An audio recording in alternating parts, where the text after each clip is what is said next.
Hello again, YouTube. First of all, many thanks to those of you who have contributed to Unsaid Things. I've had a massive response, actually. People have sent me some amazing stuff. I still have not a concrete idea of what I'm going to do with it, whether it's going to be like a short story collection, I think it might be that, or whether it's going to be something else. It may be something else, I don't know. What I'm going to do is have a look through what's been sent, and then I will just start writing something. I'll just start getting something down and see what happens. I would like to bring other people in on this as well. I would like to do something visual to go with whatever I write. So maybe that's the key. Maybe I could turn it into like a comic or something, almost like maybe even a web comic or something like that, like a dark, somewhat surreal visual work or something like that, I don't know. Anywho, thank you for all the contributions. They are fantastic. They're really cool. In a very strange way, sort of following on from my last video where we were talking about the imminent Poltergeist remake, which I'm fairly certain isn't going to be very good. Interestingly, another remake resurfaced recently, and it's quite an old one. It's a remake of a video game from the GameCube era. The GameCube remake of the original Resident Evil is now available as Resident Evil HD via, I don't know whether it's been released as a hard copy or whether it's been released for download on the PlayStation Network, but you can get it on the PS4. I do know that. And really, all I want to say to you is get it. If you have a PS4, get it. It's stunning. It is an absolutely stunning piece of work. It is a classic example of how to do a remake well. What it does is it takes the essential ethos and feeling of the original game and polishes it completely. It updates it hugely. It polishes. I mean, the graphics are fantastic. Even now they look good. And this is originally produced for the GameCube. Even now they look really good.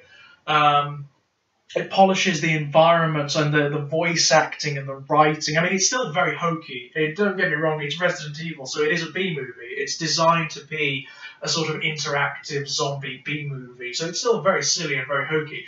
But it knows that. It is very conscious of the fact that this is what it's going for. This is not Silent Hill, for example, which is deathly dark and serious. There's no irony in Silent Hill. Silent Hill is the opposite end of that particular spectrum. It's the literary horror of the video game world. It's the horror that actually wants to upset and distress you. Whereas Resident Evil is the lighter horror. Resident Evil is the B-movie silliness, it's the gore, it's the jump scares, but it also has great atmosphere. The original Resident Evil, as crude as it is now, had amazing atmosphere, and it's very much like Final Fantasy VII and Tomb Raider and those games that are semi-legendary, that have seeped into wider culture. They are artifacts of culture now. They're part of video game history. They came about at a time of particular revolution in the medium of video games, but also when many of us who grew up with video games were in fact transitioning ourselves, just as video gaming as a medium was going through its own kind of adolescence or metamorphosis, so too were we. Many of us were teenagers at that point, and we'd never seen anything like it. Those of us who've grown up with the NES, the Amiga, the C64, the Sinclair Spectrum, the Super Nintendo, the Mega Drive, all of these systems had never seen anything like what was available on, say, the Sega Saturn or the PS1. And Resident Evil, although it wasn't the first survival horror game, there were a few horror video games around before then, but they were never mainstream. They always tended to cause a lot of controversy. The Amiga had a fair few, because the Amiga was a system that was aimed more at adults than it was at children. For the most part, that point, sort of like the mid 80s, early 90s, video gaming in the Western world, certainly in the Anglophonic world, was a sort of a children's medium. It was regarded as a niche thing. Certainly wasn't very mainstream at all. So you had systems like the Super Nintendo, for example, catering almost exclusively to children. There are not many games on that system that were aimed at adults exclusively. But the Amiga had a couple of horror games on it. Things like, it sounds weird to say now, but does anyone remember Elvira, Mistress of the Dark? There was a couple of video games, which were role-playing games, funny enough, based upon her for the Commodore Amiga, and they were genuine horror games. They were produced by a company called Horrorsoft, and they courted a lot of controversy, because although they're very crude by modern standards, they are very graphic. I mean, very graphic. Each of the deaths in the game has its own particular graphic, and they are really grotesque. They're actually pretty cool. If you search for it on YouTube, there's Elvira, Mistress of the Dark, and Elvira, the Jaws of Cerberus. Both of them are pretty cool games, but they're evil sons of bitches. Not only are they fairly gory and graphic, they are also next to impossible. Next to impossible. A lot of games around that era were like this, particularly role-playing games, where you could actually destroy your own game by doing something wrong. You could actually make it impossible to win, and there are a couple of ways of doing it in the Elvira games. They're sons of bitches, but they're actually pretty fun. They're very intense, they're very hard, but they're pretty good. And at the time, because there was nothing much to compare them to, they were actually very scary. They were. I know it seems if you were watching that, you will be. Why were people scared of this? What was scary about this? But it genuinely was. Another really good example was Darkseid. Darkseid was a game, a role-playing game, a sort of point-and-click adventure, but which was based upon H.R. Giger's art. And again, very crude by modern standards, but at the time, there was nothing like it. There was nothing so atmospheric or so visually disturbing as Darkseid. In fact, Darkseid, it was a demo of Darkseid on the cover of a magazine called Amiga Action, when video gaming magazines used to have they used to have floppy disks and cassettes on the front. They used to have demo disks of video games and new software and stuff on the front. That was my first exposure, barring the Alien films, to H.R. Giger's art, was Darkseid. I played Darkseid when I was very young, and it was scary. It was very atmospheric. Obviously, it doesn't seem so now, but it was very scary back then. Very, very disturbing and weird. And that was sort of the adolescence of video game horror. There are a couple of others as well. I mean, in Japan there were a lot more. On the NES even there were horror games in Japan. Things like Sweet Home and Clock Tower. Not here, not in the West. I mean, there were some video games on the sort of big home consoles like the Mega Drive and the Super Nintendo that had horror elements. Contra, Protector, Super Contra, that had some horror elements with some of the bosses were introduced, but it's really more of a kind of science fiction game. It's an action game. It's not really a horror game as such. But yes, those sort of represented the adolescence of horror video gaming. It wasn't really until you had Alone in the Dark, which was also part of this process, and a little later on you had Resident Evil for the PS1. Resident Evil, in terms of its mechanics and its atmosphere, the sort of fixed camera angles, and what's known as the tank control system, where you have the characters that basically pivot on an axis, and you have to aim manually with the stick, the right-hand analog stick, or with the joypad. Though it borrowed heavily from Alone in the Dark, but updated the graphics a little bit, made it a little bit more story-driven. There was voice acting in it. The original Resident Evil was unlike anything most people had ever seen in video games. People had not seen it.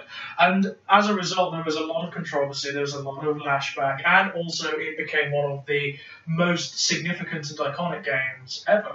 I remember I have very fond and distinct memories of playing the director's cut of Resident Evil on the PS1 when I was 15 years old. And being astounded by it, at how frightening it was, at how atmospheric it was, how brilliantly it built tension through those fixed camera angles so that you could hear what was around. You could hear the slouching, squelching, moaning of the zombies, but you couldn't see them until they were on you. And that was brilliant. It was an absolutely brilliant affair. I mean, it controlled like a piece of shit, and it still controls like a piece of shit.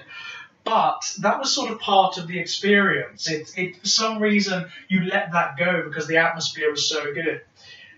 What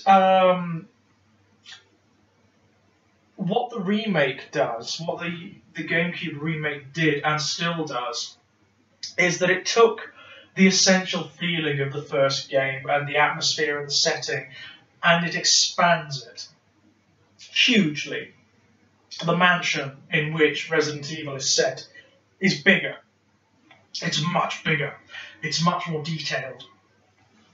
There are more rooms, there are more floors, there are more outside areas. It also attempts to link it story-wise and symbolically to events and revelations that happen later in the Resident Evil series. For example, there are references to the Sinclair family, who didn't come about until Resident Evil Code Veronica, so much, much later. There are references to them, who established and founded the Umbrella Company, who are the evil big megacorps who are behind the T-virus that makes the zombies and the bio-weapons, the mutants and things like that. I love Umbrella.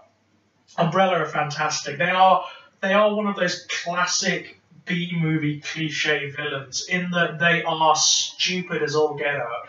They have the kind of budget that you'd have to ram together the military budgets of multiple Western nations to get the kind of budget that Umbrella obviously have.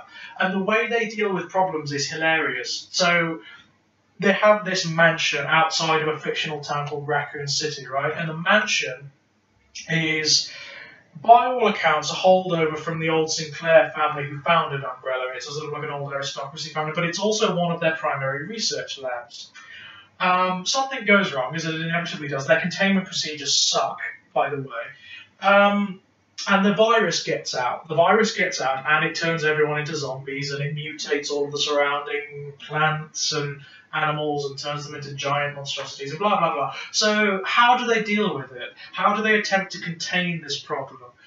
In Resident Evil 2, they attempt to contain this problem by dropping more of the virus onto Raccoon City and sending in more bioweapons to wipe everyone out.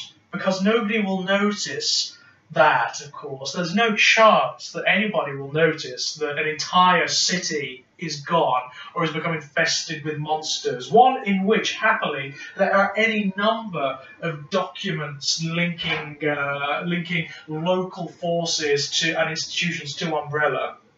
Doesn't matter. And that's the way they work. That's the way the Umbrella Foundation work. They're brilliant. I love them. They're so stupid. But yeah, the remake of Resident Evil that you can currently get on the PS4 is beautiful. It has playing it. I remember playing it. I played the original Resident Evil when I was a teenager, when I was at school, and then I played the remake much later on when I was at university. So it has these wonderful associations, but at the same time, playing the remake feels like playing the first one, even if you know the first game inside out, and I do. I mean, at that point, I didn't have anything else distracting me. I wasn't writing full time then. I obviously wasn't working because I was a kid. I was one of those kids who would play video games that I enjoyed inside out. I would do everything. I would do all of the speed runs, all of the survival runs, all of the secrets, everything. So I knew those games inside out. But even being so familiar with the original Resident Evil, the remake feels fresh, it feels atmospheric and tense and really, really wonderful. It updates all of the iconic encounters from the first game. All of them are there, and a lot of new ones as well, actually. A lot of really good new ones. It updates the story and the character interactions. It's an absolutely stunning piece of work. It is beautiful. The controls are much better as well. They're still a little tanky, but they are much more fluid, much easier to control.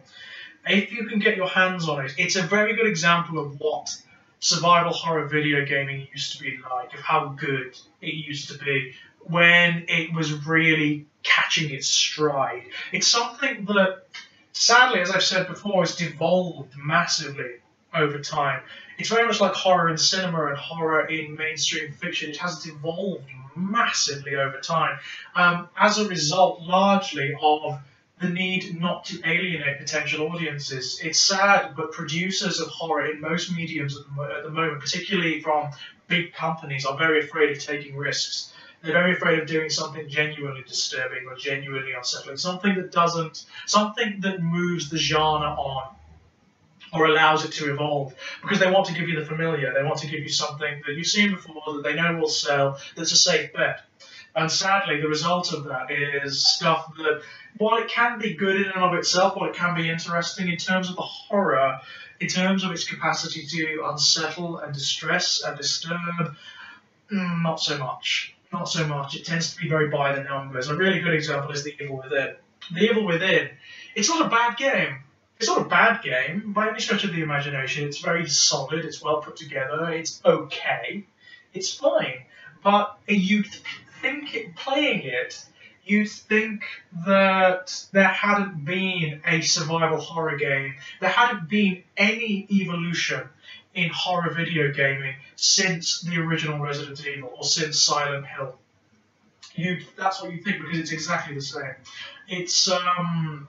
It is essentially a clone of those games with a slightly different story and with a few adaptations from the very, very rare, iconic works that have come out recently, like The Last of Us. The Last of Us is one of those rare exceptions that proves the rule. It is one of those diamonds in the shit. You have to rake through the sewage to find them. The Last of Us is one of those diamonds. It is an astounding, beautiful piece of work that I'm amazed got a mainstream release. I'm utterly amazed, because it has all of the feeling, all of the edginess and the experimentation and the wit and the beauty of an independent piece. It's essentially an art house horror video game. It's so clever and so beautiful, but is rare. It's a rare specimen, and sadly is going to be increasingly rare, I feel, at the moment. The only thing that gives me pause in that is the recently released trailer, PT, the playable trailer for the next Silent Hill game, which is due to come out on the next-gen consoles this year. Now, that trailer was amazing. It was a playable trailer, and it's so frightening. It's so distressing. It is beautiful. It takes all of the lessons that have been learned from independent horror video games. For those who don't know, there is a flourishing underground of independent horror video gaming. If you go onto Steam and find the independent horror section, you'll find hundreds of games. I mean, literally hundreds. We've gone back in a way. The circle has turned again. It's revolved to that point when people are making independent video games in their basements and in their bedrooms again, which is what we had in the early to mid 80s. That a lot of the big companies that are around now came out of that. Until the big figures in video gaming, people like Peter Molyneux and Richard Garriott and people like that. This is what they did. This is how they worked. And it's happening again now because people have the tools again. They have the means, and they have the means of releasing them. And there are some astounding independent titles out there at the moment. Not very long, many of them, and not terribly sophisticated graphically, but so atmospheric, so beautiful. A really good example is a lovely, brilliant little video game called I'm Scared. It lasts about 20 minutes. And it's an independent piece. It's free for the most part, as far as I'm aware. And it's very, very frightening. It's so crude. It's so crude. It looks like a game on an old BBC or Acorn computer. But it does that wonderful thing of making something atmospheric out of nothing. out of crudity. And this is something you find again and again and again and again and again with horror, not just in video games, but in almost all media, certainly in cinema. The lack of budget and the lack of materials drives creation because they have to rely on atmosphere, they have to rely upon the sophistication of the scares or of the story, rather than on effects or visuals or whatever. They have no choice. So the lack of budget drives creation. It drives inspiration. And this is what you see in the independent horror market. So much has happened. So much has happened underground that the mainstream is largely ignored. Largely ignored. Apart from that trailer. That trailer pays reference to all of the evolutionary movements that have occurred under the radar in horror video gaming since, say, Silent Hill 3. Silent Hill 4, The Room, which is arguably the last really good one. Homecoming was alright, but it wasn't great. Downpour sucks ass. I mean, really, it sucks. It's got none of the atmosphere and none of the cleverness, the wrenching, raking of the subconscious and the symbolism that the previous Silent Hill games has. It has none of that. It's a shit game. But this trailer is so good. It's so good as a game in and of itself, as an independent game. It's good enough.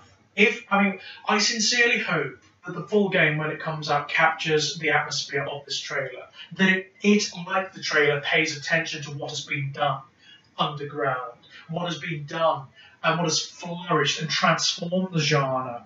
Because if it doesn't, then it will fail. If it doesn't, it will fail. It will just look like another retrograde step in mainstream horror, just like yet another installment in what is largely a failing franchise at this point. But if it does, if it captures the ethos of that trailer, it will be amazing. In fact, it could be that game, it could be that one that changes the landscape. It redefines the zeitgeist of horror video gaming. And that would be wonderful. That would be wonderful because we'd see more of them. We'd see more of them coming out. I mean, for me, the finest horror video game, the one that always gets me, is System Shock 2. Those of you who haven't played System Shock 2, and there's probably a lot of you because it was a PC-only game, and it came out on the coattails of Half-Life, the original Half-Life. So it passed underground a lot, it didn't sell very well, but it's greatly revered by those who played it because it is the best horror video game ever released, in my opinion. I think it is the most atmospheric, the most brilliant, the story is gorgeous. The atmosphere and the setting are amazing, and the tension, it makes your heart hurt. It really does. It's one of the only horror video games I've played where I have been on edge and tense all the way through because you don't know where the threats are going to come from. You don't know. You hear things, and the sound is gorgeous. It's dynamic and brilliant, and you can use it. You can actually use the sound as a weapon. You can hammer your wrench against walls and the enemies will hear, they'll come running, or you can throw things and they'll go over to where you've thrown things. It's a very clever, very beautiful game. That was the finest horror video game. And it does things with horror, with horrific subjects, in order to establish tension and atmosphere and mood that many games 10, 20 years later don't. And that's amazing. That's absolutely amazing. You know, lessons have not been learned in that regard. But PT Silent Hills gives me hope. It gives me an enormous amount of hope. It could be that thing. Even if it isn't. Even if the game doesn't live up to the trailer's promise, we've had the trailer. And the trailer is stunning. Even to watch it, just go and watch it on YouTube and see how distressing it is, how disturbing it is. It's great to play, but it's also really good to watch. Because it is so tense, it's so weird, it's so disturbing. I love it. I mean, it's just so sad at this point that the Resident Evil franchise, barring this this sort of retrograde installment on the PS4, which is arguably the finest installment in the franchise as a whole, It's such a shame that, generally speaking, that franchise is dead in the water.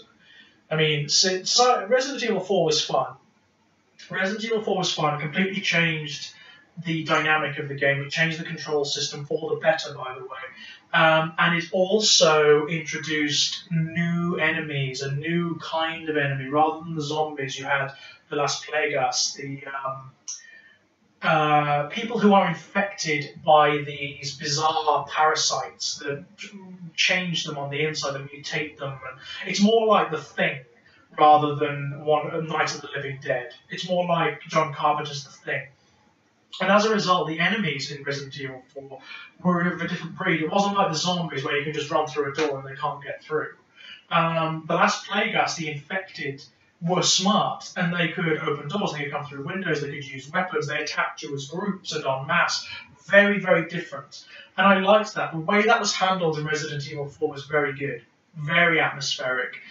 But after that, for some reason, I don't know why, they just lost it. They lost it completely. Resi 5 was the beginning of the end. Resi 5 was just bad.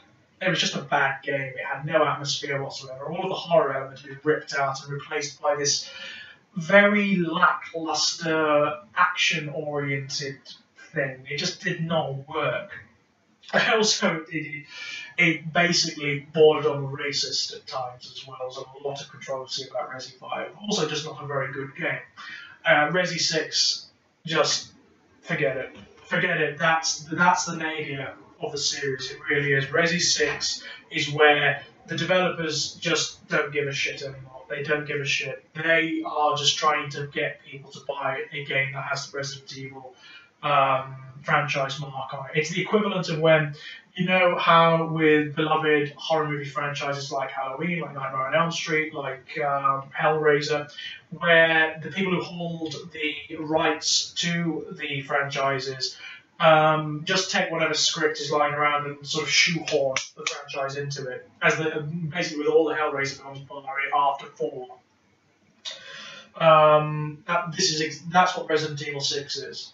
It's not a Resident Evil game, it's not atmospheric, it's not frightening, it's action-oriented. It tries to borrow elements from other video games. It just doesn't work. It ends up diluting both itself and those elements in an attempt to appeal to a wider demographic. That is death for horror, by the way. That's death for any genre-specific franchise or work. When it tries to appeal to a wider demographic, stop it.